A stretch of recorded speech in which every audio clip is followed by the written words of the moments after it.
Hello, welcome back to another episode of Time Capsule Musings. I'm your host, Jason, and I have like a little Halloween movie review, kind of like a follow-up to my last musing about Hocus Pocus. This is Hocus Pocus 2. Like I said, I was going to tell you what my thoughts were on it and kind of like a little summarize it. How does it hold up to the last one?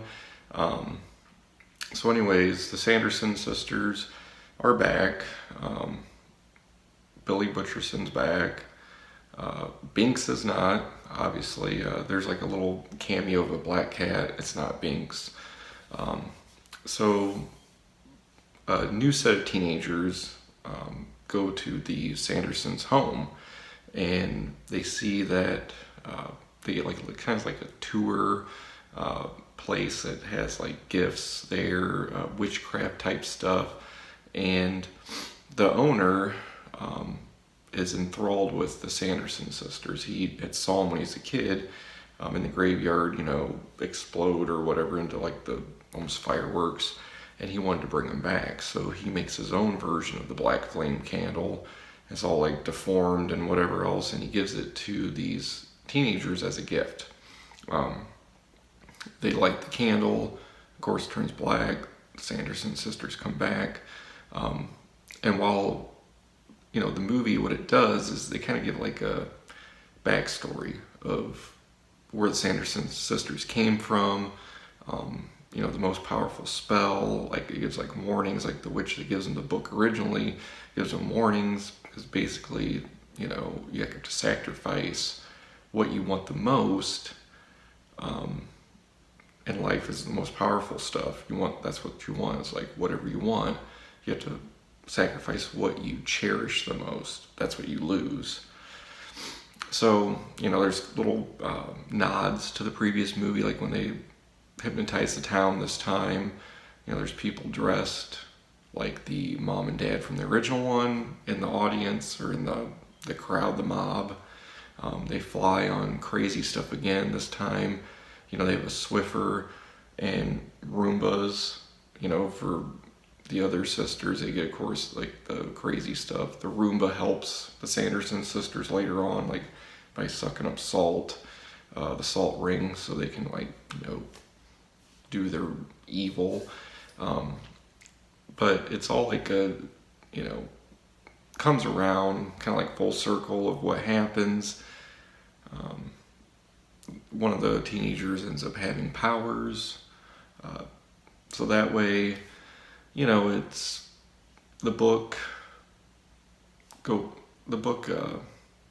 changes hands. Like the book realizes what the Sanderson sisters did wasn't right. It kind of like tried to warn them, like didn't want to open up, and then it went to the new witch, the new breed, and then she had like the powers, and she decided to let the witches, she used her powers to let them all go to the same place.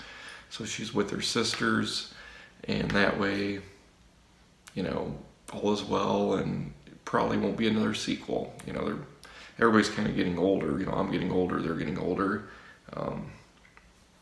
They do their little walk, and you can kind of tell it's a little stiffer than normal.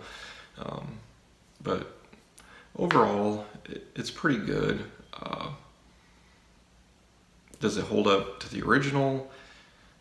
It's not as good, but I think it's a worthy sequel. I mean, especially that many years later. Like what is it? It was '93, so almost 30 years later. It's pretty good. I would recommend seeing it. It's obviously the original's the best, but the owner of the candle shop slash magic shop, the Sandersons' home, he tries to help the witches, then he realizes the error of his ways and kind of reforms himself afterwards. But there's some jokes in there. Like there's the backstory, like I said. There's the new breed of witch coming up, and her little coven, like they don't really have powers yet, but they lend their strength to her to do her spells. And then of course Billy's in there. So, and like I said in the previous review, he was also in the Doctor Strange movie. So, I mean, and maybe we'll see him again in another movie. Let me know what you thought of the movie, if you liked it, if you thought, like, I think it got quite a few bad reviews, like people didn't like it. And of course, it's not the original. There's only a few examples out there that are like as good as the original, or maybe even better. Like Army of Darkness, to me, is the best Evil Dead movie. I like it the best. And it's the third one. Back to the Future 1 and 2, I think they're equally good. The third one, it's okay. But like certain things can hold up. Like Ghostbusters 1 and 2, I like both of them.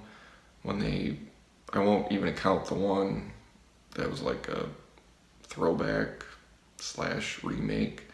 But then the newest one, that one was like, okay, kind of slow going. Then there's some good parts to it.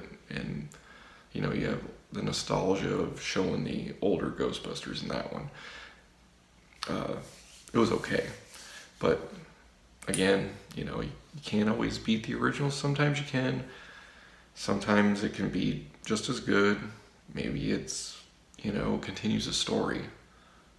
Sometimes that's what they do. Let me know what you thought, and if you agree, disagree, whatever, and I'll get back to you. Until next time, take care.